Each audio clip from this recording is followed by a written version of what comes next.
Hey everyone, stay tuned after the show for a quick chat with Jake. In the special edition of Quizzy Fun Trivia, it's called a head-to-head.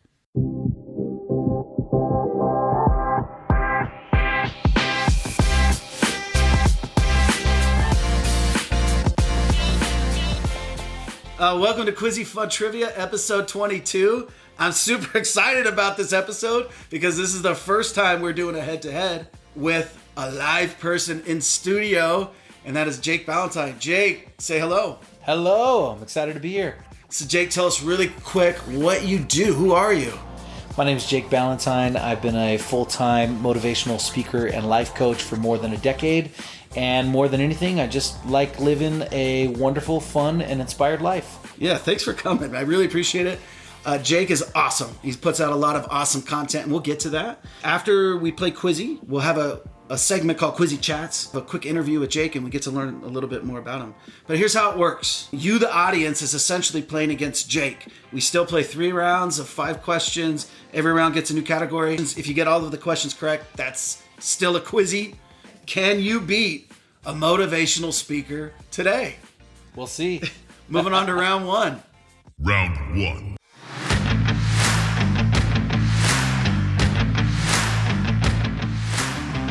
All right, the category for round 1 is classic rock. Question number 1. Mick Jagger is the lead singer of which band?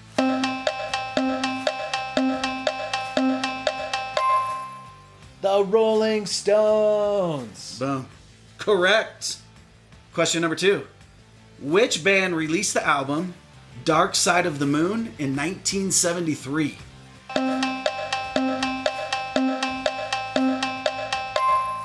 That would be Pink Floyd. Correct. The answer there, Pink Floyd. Question number 3. Finish the lyric.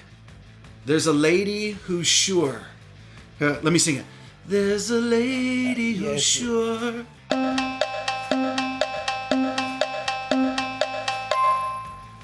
All that glitters is gold? No, that's not Correct. It is? Okay, good. All good, that good, glitters is gold.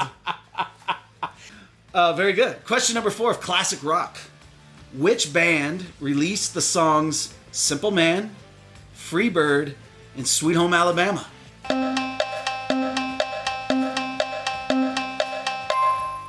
Lynyrd Skynyrd. That is correct. Lynyrd Skynyrd. And question number 5, the last one of this round.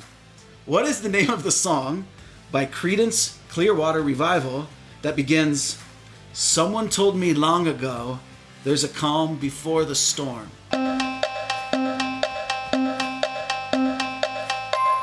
Have you seen The Rain? Someone told me long ago. Go. There's a calm before the storm. I know it's been cooling for some time. Jake, I wanna know, have you ever seen the rain? Yeah, that's it. yeah, hey, you got that correct. Yeah, thank you. Have you ever seen the rain? That's it. Moving on to round 2. Round 2.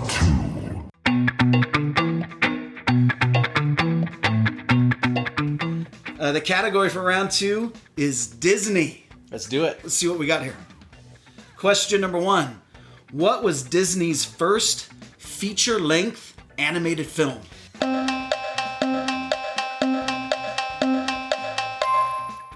That would be Snow White. Correct. Snow White and the Seven Dwarfs. Very good. Question number 2. In what year did Disneyland open in Anaheim?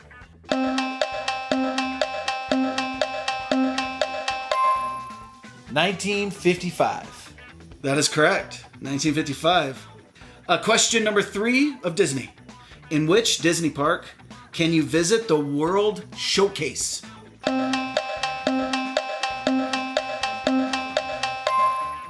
That would be Epcot. That is correct. Epcot at Disney World, Florida. Very good. Wow, you know your Disney, Jake. Maybe I'll get him with this one. Question number 4. What kind of animal is Bambi's friend, Flower?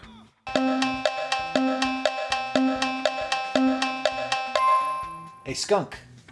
That is correct. A skunk. Question number 5, the last one of Disney. Which Disney park was the first to open outside of the United States?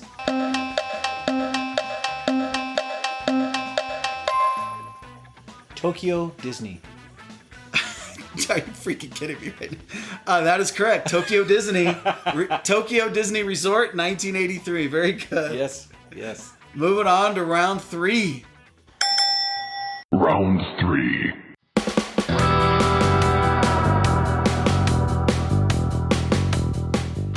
Jake is on a roll here. 5 more questions, Jake, and you get a Quizzy. Wouldn't that be something? That would be something. If on our first head-to-head, you get a Quizzy. You would really set a very high standard. Well, there you go. I like the categories. Here we go. The category for round 3 is pro wrestling. Yes. Question number 1. Who won the first Royal Rumble match in 1988?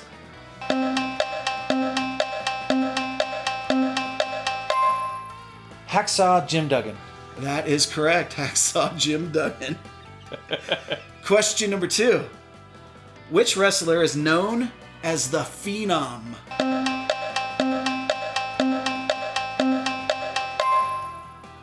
Oh, are you talking about The Undertaker? The Yes. Phenom? Correct. Okay, there you go.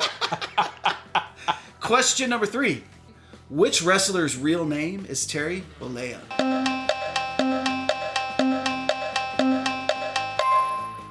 Hulk Hogan. Boom. Question number 4. Which tag team is known for their catchphrases, "You didn't know? Your butt better call somebody. And if you're not down with that, suck it."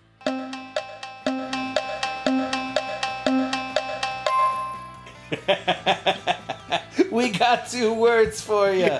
This is going to be the New Age Outlaws. Correct. The New Age Outlaws, Road Dogg and Billy Gunn. That's right. All right, question number 5, the last one of this round and the last one of this Quizzy. Now, Jake, you have gotten 14 questions correct. Will you get a Quizzy? Are Let's you going do to call it. your shot? I'm going to call my shot. I'm getting a Quizzy. The very first one. Question number 5. What are the names of The Rock's famous signature finishing moves?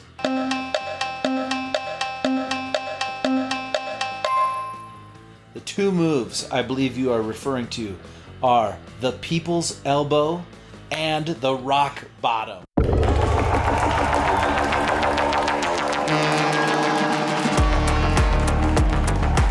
Oh my gosh, you got it, Quizzy! Well, I am so proud of myself. 15 out of 15. Correct. The Rock Bottom and the People's Elbow. That is right. Oh my gosh.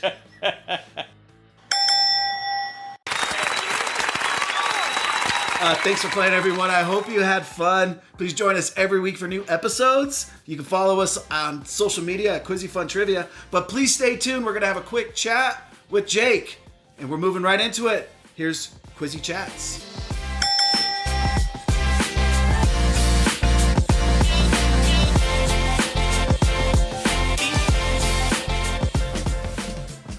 Jake, that was really fun, and I cannot believe that you got a Quizzy the first time playing. That is amazing. Well, thank you. For those of you who don't know, Jake did not have the questions. He did not get the questions ahead of time. Nope. However, when you come on and do a head-to-head with me here in the studio, you get to choose. Either I'll give you a list of 20 categories, and you get to choose what you feel your strongest is in the categories. Or you can say, here are 3 categories I feel pretty strong at. Can we do questions for it? And so that's how it is. So I guess they do have a little bit of advantage coming into this because they do know the categories, just not the questions. I found this so fun because I know nothing about pro wrestling. And so I went down Did you this... just choose random questions on there? So I went down this deep, dark rabbit hole of pro wrestling and to try to figure... Like when I tried to figure out, I was just trying to Google and figure out random questions to ask, and I found the New Age Outlaws, and I just thought it was hilarious. And I Yeah. And I could see the appeal for you wrestling fans out there because the storytelling. Oh, did you watch a clip of that? I did. I watched a bunch of the way that those guys, when Jesse James comes in, talking on the mic as they come in, there's something about that. Like the teenage version of me, just thought that was the coolest thing in the world. D-Generation X was just the coolest thing in the world. And there's something about that was just amazing. Wrestling in the 90s was just cool. Wrestling in the 80s was over-the-top fun. Yeah. But wrestling in the 90s was just straight-up cool. And have you been a wrestling fan your whole life?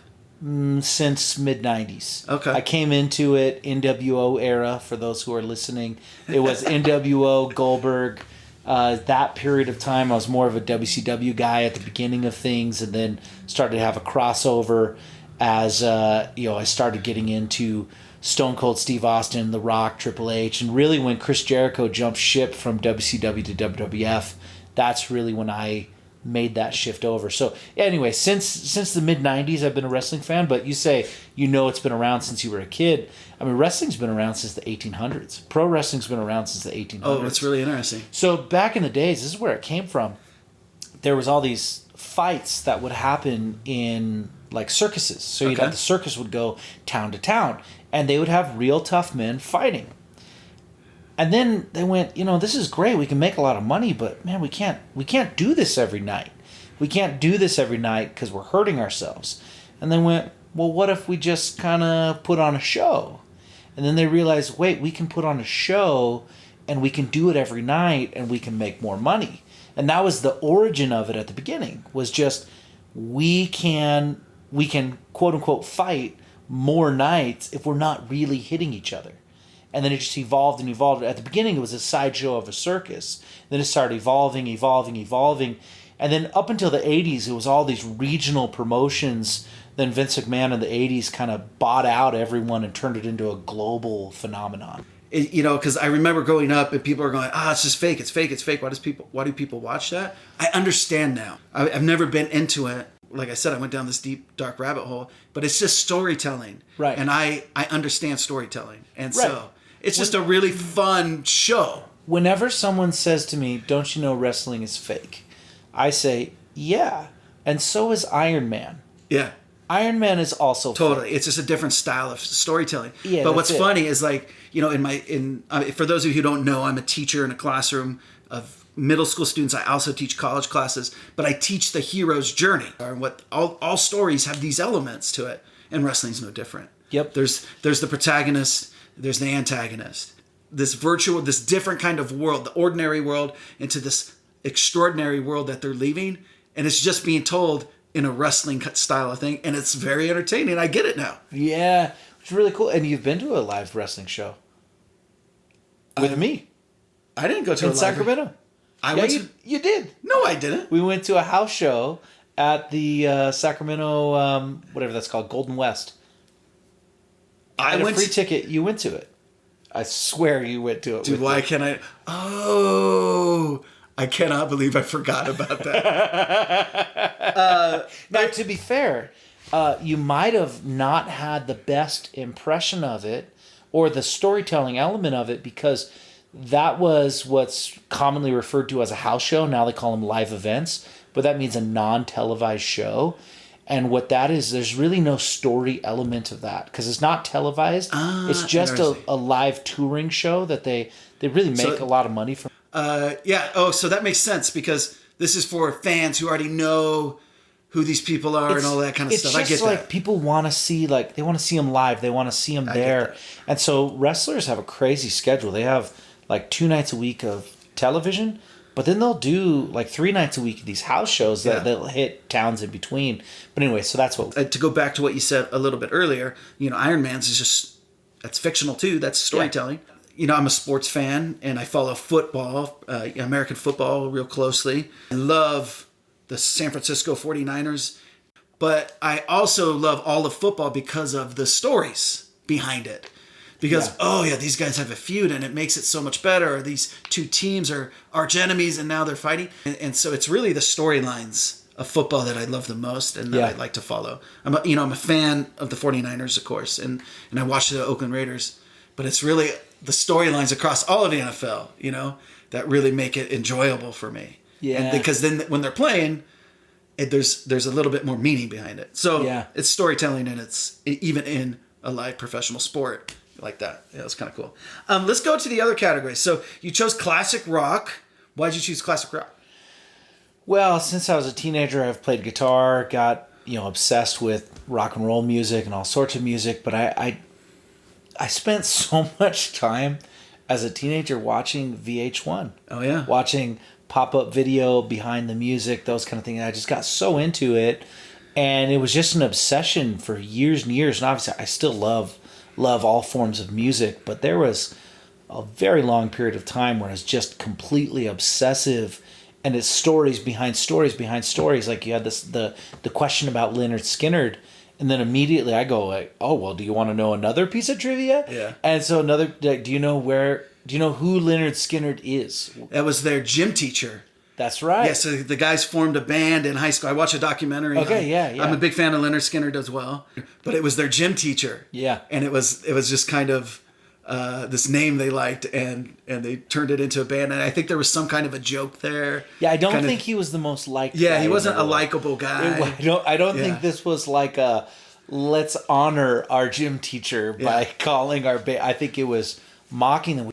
But I've always loved music, and it's funny. You look at, to me, pro wrestling and rock and roll are actually pretty similar. Okay. They're actually pretty similar because they're over the top shows, and then within these mediums, it's a way of communicating some kind of story or some kind of attitude, some kind of message, and I don't know. I just always loved storytelling in that form. You mentioned the hero's journey. In my seminars, I take people through the hero's journey every single seminar I do, because I want people to see themselves in that and see it's their time to answer their own personal call. Anyway, it's just an interesting thing, but rock and roll has always been something that I've loved.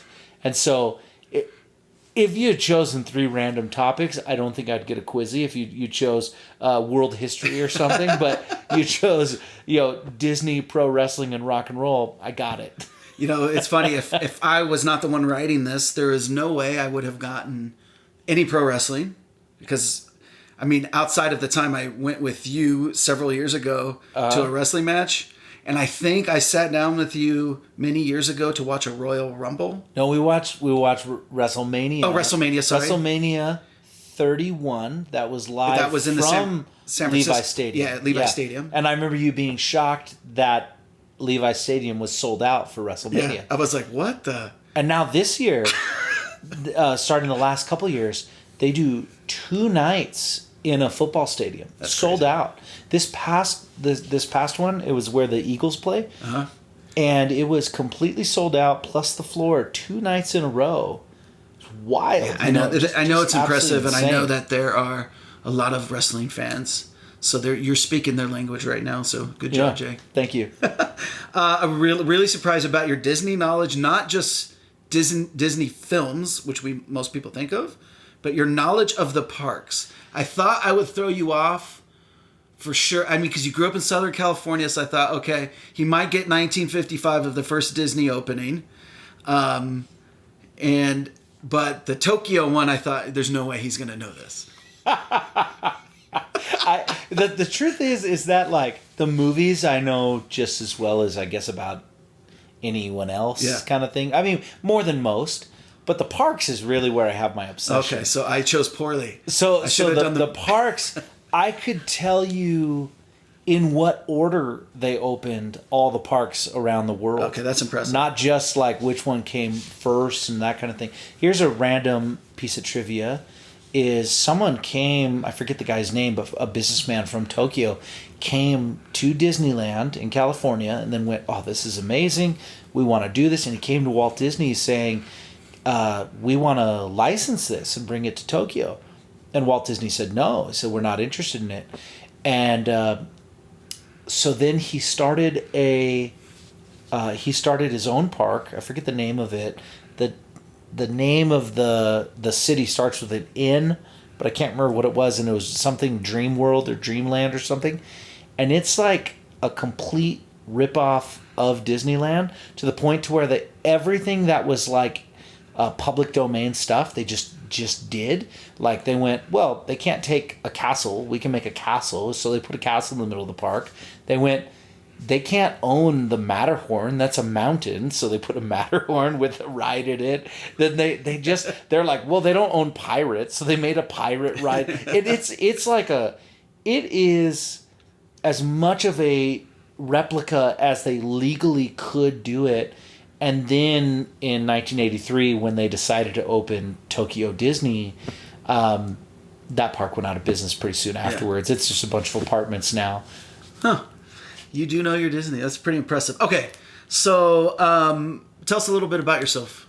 Like where you're from, where you grew up, all of that kind of stuff. So I grew up in South Pasadena, California, which is just south of Pasadena. Yeah, just in the LA area there. Yeah, Los Angeles area. Wonderful place to grow up.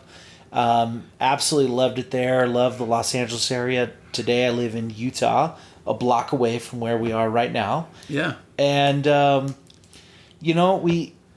don't know. What do you want to know? Where should I go with this? I can go a lot of places of who am I and all those kind of things. So what brought you out to Utah?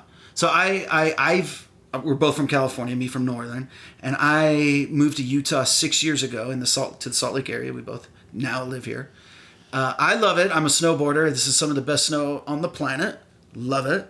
There was a school here my wife wanted to teach us, so we brought the family out for that school. What brought you to Utah? It's still a great question. I haven't quite figured that one out yet. No, I've always done a lot of business here, done a lot of seminars, a lot of events. I have a large network of other business people, particularly in my market. But, my wife has family out here. We have family out here. It's a really good central location, easy to travel from here. It's just a great place to live. Why did we come here? Mostly because we just kind of randomly felt like this is what we should be doing. Yeah. And so we followed that prompting, and here we are. We've been here a year now. It's so funny because, this Utah is known for their southern Utah national parks, Zion's, Moab, and they're great places. And Park City is very well known for its skiing, and it's no joke. It's amazing skiing. The snow here is it's so awesome. The dry weather gives you powder forever here. But this was like a kind of a hidden gem for many years. People always thought just the Mormons were here, but Utah's not. It's actually it's becoming more and more diverse. We got people from all over the world coming here. For everything I say, all of my coworkers that I work with at the school that I currently teach at, all of us are just transplants. We've all just kind of moved here for kind of the same reasons. Oh, the snow. I'm a skier. I'm a snowboarder. Rock climbing is just the outdoorsy stuff here is just really great. The hiking's great. Mountain biking. I also look at one of the reasons. Now, this was kind of the real truth is we just felt like we should and then followed that prompting. But then when I started thinking about what are the other positives of being here? What are the other things kind of to make the logical shift? Sure. When it comes to business, I think about areas that are growth areas. Yeah. In a place like Los Angeles, as much as I love it, there's not a lot of room for growth. And there's not a lot of room for people to come in and make a splash. When you look at this area right now, they're putting $3 billion right now into the Delta Center, the surrounding area with the NHL team. You got the Olympics coming. This place is growing. In the next 10 years, it's probably going to double in size. There's space for it to go. And so there's so much room for growth in this area. So this is definitely a growth type area. And so I don't know exactly what that will lead to, but that's a lot of where my mind goes of what kind of business opportunities there are in a place where there's growth and movement, as opposed to a place that is kind of already done its growth. It's in a place where you really can't. It's much more challenging to make a splash in a place that is already established. No, I agree. And I think anybody who comes here sees that. There's an area here. It's a really big tech hub here now. Yeah. Lots of big tech companies are moving here. And Utah's a very business-friendly place. Yep. I've started 2 businesses since I've been here, sold one of them. And I just can't believe how easy and business friendly it is. And so I love it here for that. And it's a hard place to live. It gets a little cold for us Californians. Little cold in the winter. But when I'm snowboarding, I love it. Yeah. Any other time, I'm not such a big fan when the snow's on the ground. Yeah. But I do love the snowboarding part. You talked earlier about being a motivational speaker. Yeah. So what led to that? Like, you don't wake up one day and say, I'm a motivational speaker. I'm Tony Robbins. Let's do this. What led to it? I kind of did, though. Okay, I'm so wrong. Well, okay, so I guess here, I had a lot of kind of worry and anxiety about what am I going to do for a career, because I really didn't feel like I fit in with anything. Nothing was exciting to me. All the kind of careers that were options out there. And I remember when I was in high school, there was a speaker that came to my school, but I just kind of thought he was like a friend of the principal's or something. I didn't know that it was like a thing. Like a job. I didn't know it was like a job or a business or whatever. I had no idea. Also, this particular person had been to jail because of drug dealing and then came out and turned his life around. And it was just like, hey, look, I'm a guy with 2 parents that are still married, and I have 4 limbs, and I've never been to jail. So I didn't think this was an option for me. You didn't have the story. Right. Huh? And I was like, I can't really do this. And then towards the end of college, I discovered that this was a career. This was something that people were doing. And that was just from seeing some things online. I discovered that was actually like a real thing. And I thought, wouldn't that be cool if I started doing this?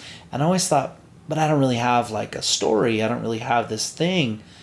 And it's so funny how most of us don't notice the stories that we have. We don't think of them as anything important or meaningful.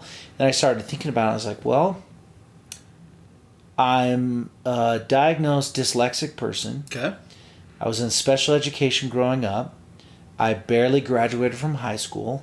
I went to college for my first try, and I was put on academic suspension for a year before I could come back. I said, screw you. If you don't want me here, I don't want to be here either. Then I left, served a mission for my church. During that period of time, kind of grew up a little bit, had some experiences, and realized that maybe I could give this another try. And I had this experience with a mentor of mine who he asked me how come I wasn't going to college. I said, or wasn't going to go to college. And I said, well, I'm just really not cut out for it. It's not for me. He says, nonsense. You're smart enough. You can do this. And I said, well, look, I tried and I failed. And he looked at me and he told me that I was lying to him. And I was kind of taken back by that. And he said, well, look, I believe that because I said I tried and I failed. And he said, well, I believe that you failed, but I don't really believe that you tried. Because I see you here and you're a smart person, you're intelligent, you can do this. And so I don't actually care whether or not you go to college, but what I do care about is that you're setting a pattern for your life. And the pattern is this: every time something gets hard, you quit and you move on. And so my encouragement for you is that if you go back to school and do whatever you can, get tutors, get extra help, do everything that you can to succeed in college, I want you to go back and I want you to graduate. So I went back to school. I got the tutors. I got the help. I did all those things. I feel kind of like Billy Madison. Maybe it was easy for you, but it was hard for me. And I did all that kind of stuff. And I did really well that second time at college. I think if I just count the second part, I ended up having like a 3.8, somewhere around there, I was really impressed by that for myself of what I did there. And so it's like, well, I went from being this kid who could barely read to basically failing out of college the first try, going back, graduating, pushing through those challenges. And I realized, that is a story, because I never thought that I had the capability to go to college and to do that. And so I started off in the youth market, speaking to high school students and college students, or high school, middle school, some college students as well, about this idea that just because of whatever limitations they may have or may perceive doesn't mean they can't go and do hard things. And that's how it started. Now, I've been in this game now for 13 years, so it has evolved over time. Now I do my own seminars and events and work a lot more with business owners and entrepreneurs. Things have evolved over time. But that's how it started, was with that story and sharing that with high school students. Yeah, it's so funny. I love it. And if you guys are listening, you can hear why Jake is so successful and good at his job. I mean, there's passion and there's meaning there. But, we all have something in our lives that we failed at, maybe. Yep. That we can do it. Yep. And I see it with my students. I'm like, no, you got this. Yeah. We got this. Can I share a story of something Sure. that happened yesterday? Yeah. Yesterday, a friend of mine called me. This friend just started a business. They just started a business. Now, this business was a service-based business, and to sell their service, they're going door to door. The first week he started, everything was just like beginner's luck, so good. Everything was great. So he went week 2, and I called and said, hey, how are things going? And he said, I don't know. Things are really, I'm just not getting the sales I was last week. I got a bunch of no's in a row. I don't know. I'm kind of questioning if I'm doing the right thing, if whatever. And I stopped him and I said, congratulations. Welcome to the team. Yeah. This is what this game is about. And this is the price we pay to be in this business game. And I said, look, you talked about questioning where you're at right now. There's not a week that goes by that I don't question what I'm doing, because there's always those failures. But what's cool is what happens is either the numbers are going to play out where, okay, just because you got a dry spell, you're going to have a hot streak coming up, or you're going to learn something that's going to help you push through. And anyway, I said this, a quote from A League of Their Own. I also love movies. I probably could have There's no crying in baseball. Well, so that's a good one too, but an even better quote from League of Their Own is when Dottie, the star player, quits the team, Tom Hanks, Jimmy Dugan, he says, he asks why he quit. She says, it's because it got too hard. Yeah. His quote to her is, of course it's hard. If it was easy, everyone would do it. It's supposed to be hard. It's the hard that makes it great. It's such a great quote. Gives me chills thinking about it again, but it's true. It's the hard things of life and how we handle them that turn us to who we become. Yes. And so the journey itself is our own personal hero's journey. It's, whatever you're trying to accomplish in your life. Maybe it's weight loss. Maybe you're building a business and there's a certain amount of income level you want to hit. Those are all important. I get it. I understand. But it's the journey. It's supposed to be hard. Yes. And it's good for us. Even though it sucks, it's still good for us. Yes. And it's who we have to become to attain those things. That's the true reward. Well, I've been to some of your seminars. So here's what I love about the hero's journey. And I love this as an analogy for people, because with the hero's journey, what we see is the hero in the movie or the book rarely gets what they're after at the beginning. They rarely get the goal that they're actually after, but they end up getting their true destiny. But they wouldn't have got that true destiny if it wasn't for the pursuit of the goal. Yeah. I think that goals that we have are rarely for the purpose of attaining them. They're for the purpose of who we become in the pursuit of those goals. Yes, it's true. I mean, anytime we've done anything hard in our lives and you've accomplished it, it's the truest reward of it is who you've become. That's right. Yeah. And people, some people have a good or bad relationship with money.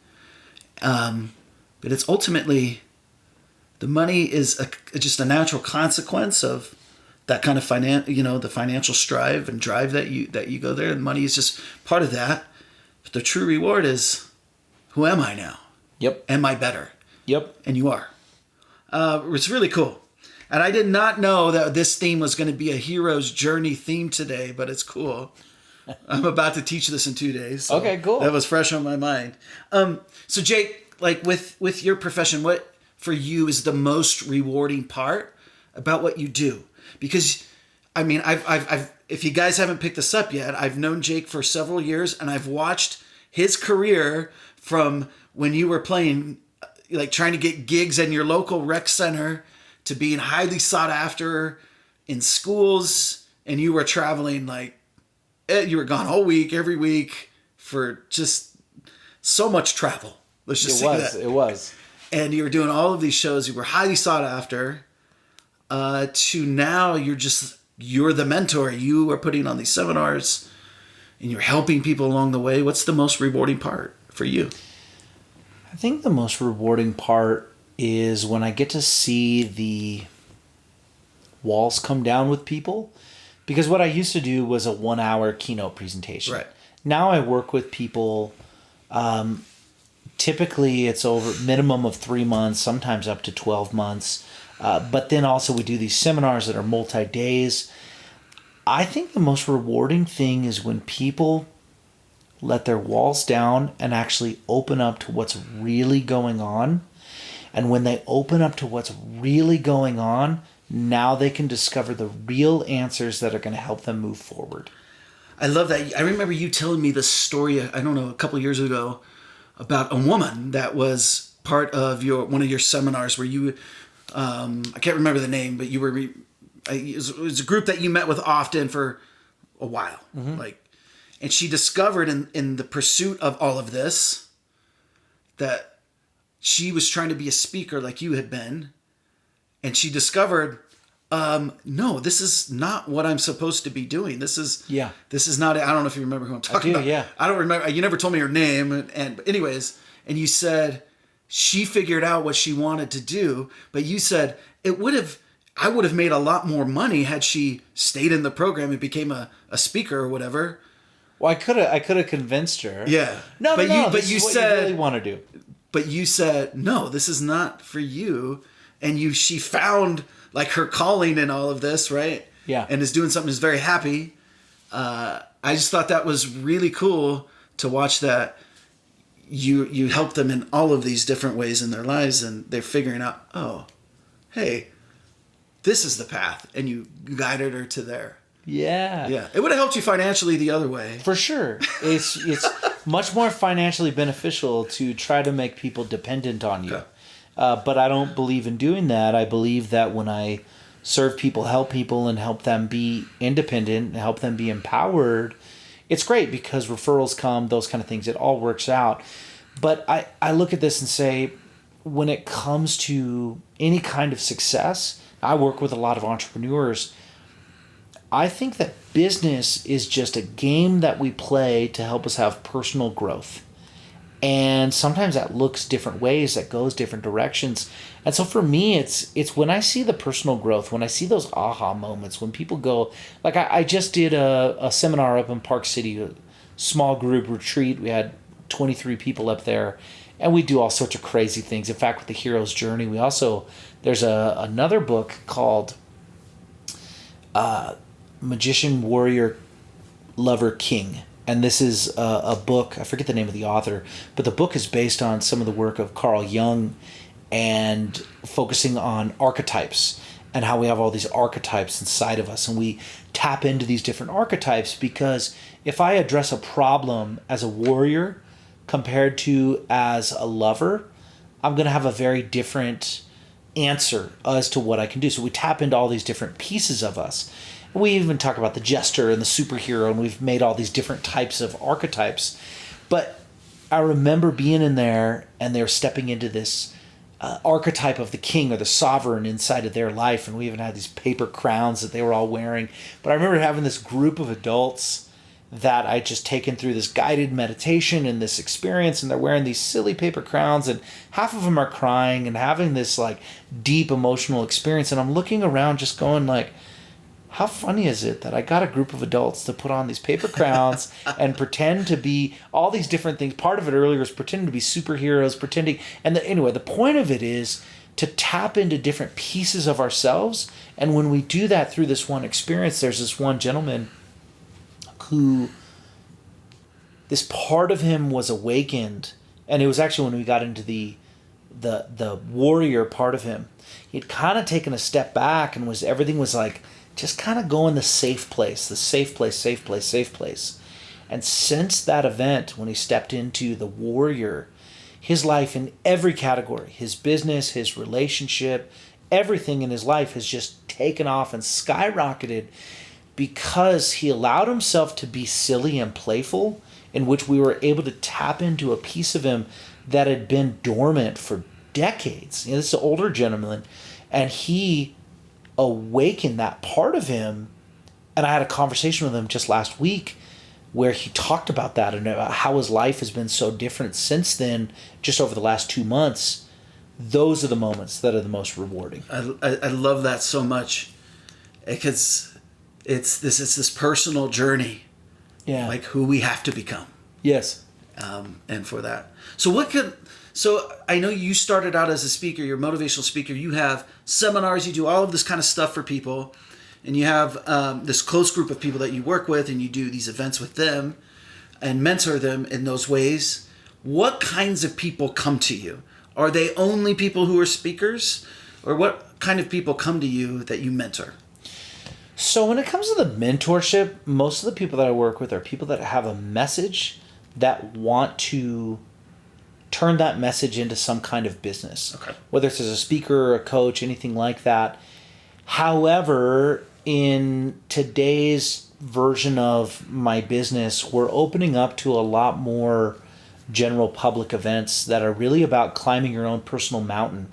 And it's funny that the intro event that we're creating right now and working on, that we're going to do in cities all around the country, is called Answer Your Call.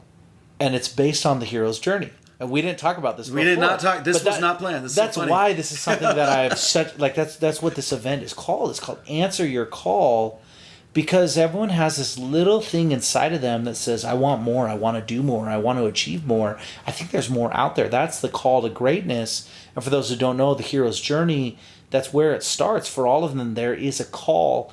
And anyway, so we do we're doing a lot more of that kind of thing. And those events would be just as applicable to the business person and the stay-home mom and everyone in between. Yeah, I love it. So if people want to learn more, if they want to find out more from you, where can they go? I think the best thing, because we're doing a lot of rebranding with some of these events, is just find me on social media, whether it's the three big ones that I'm active on are TikTok, Instagram, and Facebook. Jake Ballentine for any of them. You can find them. I think all of those profile pictures is the same thing. It's me wearing an orange hat, and there is some other Jake Ballentine imposters out there. No, they're probably distant relatives or something. I don't know. But anyway, so you'll find me there. Facebook, Instagram, or TikTok. And that is Jake Ballentine with a B as in boy. That's right. Ballentine. B as in boy. Ballentine. Dude, thanks for coming in. I'm excited. It's been awesome. What do I get? You said I got a Quizzy, so is there like a statue or can I put something on my desk? Do you want a participation trophy? I do know. I got 15 out of 15. I want a trophy. No, you get a shirt. You get the Quizzy shirt, baby. Yeah, awesome. Thanks again, everybody, for listening. Reach out to Jake if you have any questions. Reach out to us here at Quizzy Fun Trivia. If you want to do a head-to-head, reach out. We'd love to have you. Thanks, everyone.